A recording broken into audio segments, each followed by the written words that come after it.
quickly, Prof, I'll let you come in shortly, but let me just quickly introduce our next conversation. Of course, we're talking about who should come over. The NDC is also very sure that come 2024, they are taking over the reins of power. The Electoral Commission has been speaking after they wrapped up on the limited voters registration. And yesterday, Dr. Srebor Kweku, who is the Director of Electoral Services, he says that the significance of the achievement, of course, has been very important to them because they've done a good job. In fact, they've been very efficient. If you look at the population of about 31 million and you have about 80 million people who have registered, it tells you that they've done a good job. It means we've captured more than 50% of the population. In fact, they say they have exceeded the limits that they had given themselves, which is about 700,000 people is where they were hoping to get to, but they registered about 900,000 people. So they've done a good job. In that case, yesterday there was an IPAC meeting. NDC again was absent from this meeting.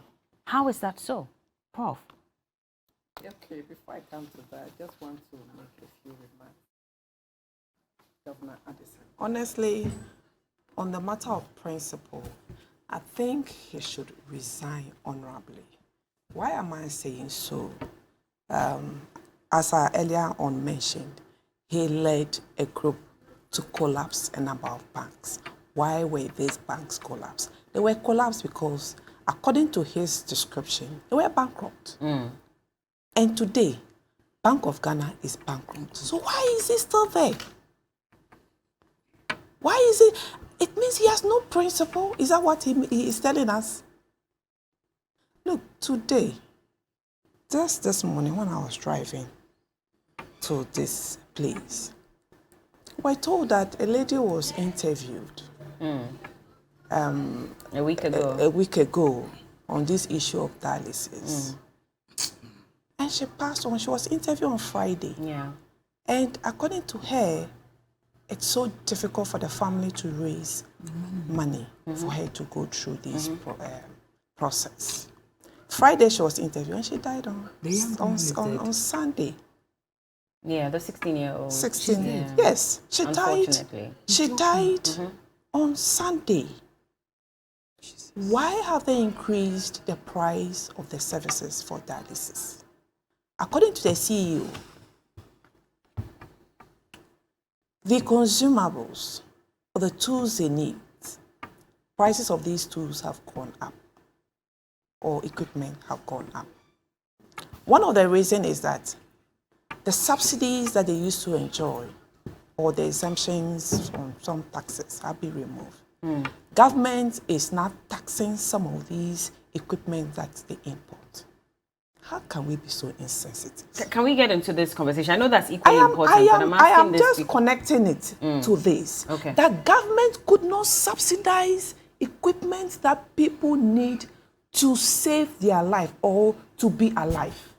And you have a governor of a Bank of Ghana blowing away 60 billion, and he tells us that to hell, I am not living. And we think it's right. But the NDC believes that they are coming into power. And so that's why questions have been asked that this is another IPAC meeting that's been held after the limited voters registration exercise. Should we and you were continue not to there. suffer to go through these excruciating hardship until 2024? For Addison to keep messing our economy? Is that why you didn't go for the IPAC meeting? Well, coming to talk about IPAC meeting, you see, these are all issues of arrogance of power. And that is why we are where we are as a country. Again, why did NDC decide that they would not go to IPAC? It's because of this arrogance of power. Okay, that's one of the reasons. IPAC meeting is meant for political parties to come to consensus in terms of maybe some decisions or the process to arrive at some results in terms of maybe certain process. Now, you go to IPAC meeting, the posturing of EC is said that, well, this is what we want to do. We are informing you. You may take your position, but this is our position and we stick to our position. I mean, if you have that posturing, I think it's not worth for NDC to go and sit there. Why? Because if whatever NDC suggests is rubbished or is not taken into consideration, then why are you inviting them? If it's just the issue of just informing them on an issue or your position on a particular process, then you must as well just write to them that this is what we want to do. You see, as a matter of principle, if you come to a meeting or if NDC is present and a certain decision is taken that is not even in accordance with what the party thinks, what EC comes to say is that, oh, we agreed that we are doing it this way. But in actual fact, there were some resistance, but they will not take it into consideration and come out to tell the public that, oh, we agree, we had a meeting and we all agree that we're doing it this way. So as a matter of principle, if you wouldn't, take my suggestion into consideration, then I have no business over. But that's the issue, and I'll come to Nanaya before I come to Akosua to wrap up. Nanaya, I'll come to you because yesterday, Codeo spoke on this matter and they were saying that even as at the time that the EC was, touting its achievements and saying that they did an incredible job by even exceeding their target, the political parties that were present at the IPAC meeting did not really raise any objections. So he wonders why openly you come out and say that, okay, we're not happy with A, B, C, and D, but in a meeting where you're supposed to raise your concerns, you were all quiet and you sort of agreed to the fact that the EC said they had done a good job. Nanaya? My dear, if I was there, I would have asked, but I wasn't there, unfortunately. I would have asked the question that, what is the basis of your success? When you told us initially that you are doing 1.5 million, that is your target, and you reduced it to 700 and you did 900, it's still abysmal. Because you said you are doing 1.5, and even on the last day of the voting, or the registration, vote early. On the last day of re-registration, there were still long queues. That you even extended the time to the next day. That is not an achievement. I wasn't there. I would have asked that question. Now, because initially, that was your target, 1.5 million. And now you reduced it to 700 when you saw the challenges. And now you said 900, you have done well. What happened to 1.5? And you said because of that, you are doing continuous registration. If you are unable to do it, it's a human institution. But you do not tout as if you have achieved to a certain level. You have to accept that there were failures. You have to accept that we could not get to a 1.5, but we were able to do 900, which was good for us in the midst of the challenges we found ourselves. In that way, it is acceptable. But for you to say that you have achieved and you are clapping for yourself, that is not good enough. Nana, the CP had a rep at the meeting yesterday. I wasn't there. So you don't know if they raised some of these concerns? Yes, it's possible they raised it. And I know the person who went would raise it. And I don't know what Codeo is saying because I was at another meeting. So the point is that then we would find out what actually happened, because I know that the people who represent us when I am not around, we go, we all say I am a permanent fixture and other people come with me. My organizer, if he was there and he was supposed to be there, would raise it. I know Moses Mambo Amben will raise it and ask these questions because he was part of the people who asked questions initially when we went for the meetings and they said they wanted to do it at the district level. They should even understand that having the registration at the district had its challenges. Why are they not addressing that one? Nobody is competing with them. They are an institution that can have challenges. So you needn't come and say you have done well. You needn't come and say and mark yourself 100%. It is not necessary. The marking will be done by the people on the ground. How did they feel? Okay. Were they able to register? Were they comfortable at the locations of registration? Were they able to get what they want? Were they happy? That is what will dictate whether you did well or you did not do well. And you see, Bella, give me a few minutes to talk. My heart is down. We don't have time. We have to let Akosua also speak. No, just a minute. It's more important, please. This girl who is gone, it is it's an indication of failure, a systemic failure of our health system. Because I watched this lady, and she was just a 16-year-old. The fact that even this kidney disease is affecting young people, we need to do something. Okay. And I believe that we need to use the COVID levy. We should use the COVID levy to start a dialysis or a critical disease subsidize. fund. Okay.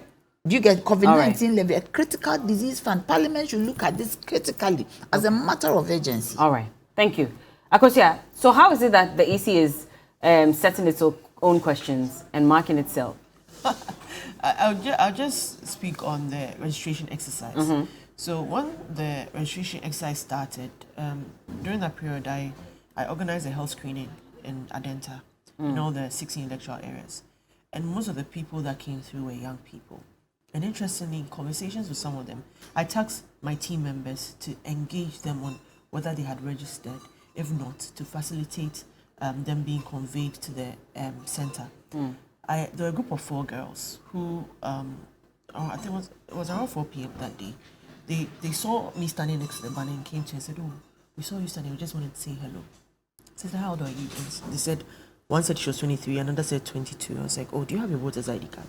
She said she's never voted before. Now, when you look at the age gap, it should have indicated that at least they should have voted once before in their.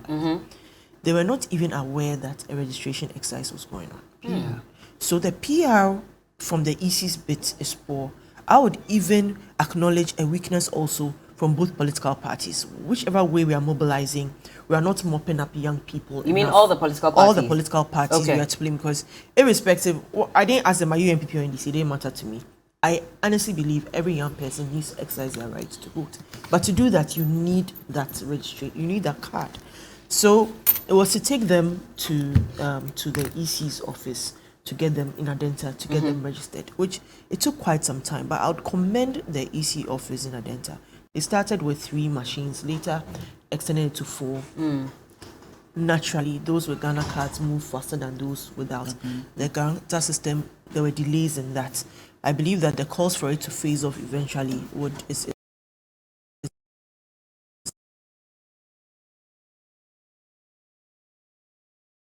is called. But one party absents itself and then has reservations on decisions that are taken or a policy direction that is being implemented.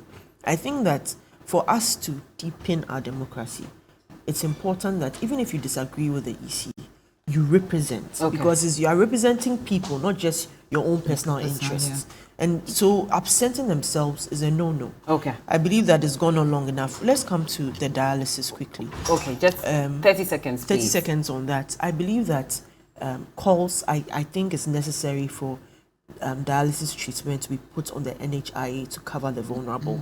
There are so many people that I've helped in the past with paying cost of treatment. And the treatment, look, it's moved from, I had a dear friend's dad die in Korle Bu. This was literally 15 years ago because the taps were closed and they couldn't clean up machines. And I was asking, don't you have a polytank? Because polytanks are like basic. But it was interesting that it was just a management problem.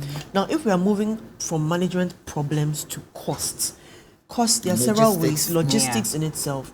Look, Bella, anybody can get sick in no time, and sometimes the best place to go to is Korle Bu.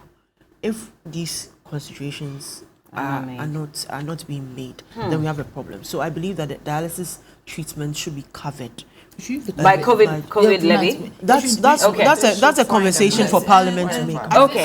Well, let's see how that goes. But thank you so much for joining us this morning. Akosia Manu is the Deputy CEO for the National Youth Authority.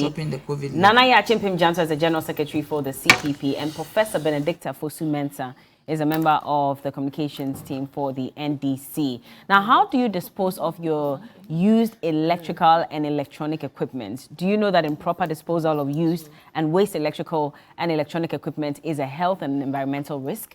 So the Environmental Protection Agency, EPA, is conducting a national inventory and situational analysis of electrical and electronic waste, popularly known as e-waste, of established so they're establishing the actual volumes of e-waste in the country. The results of the inventory will inform policy interventions, business promotion, and inform appropriate treatment options within the e-waste value chain. So for this reason, enumerators will be in the field, to take inventory of both functioning and waste electrical and electronic equipment in households, private and public institutions. And the exercise will take place from Monday, October 2. So it's already started.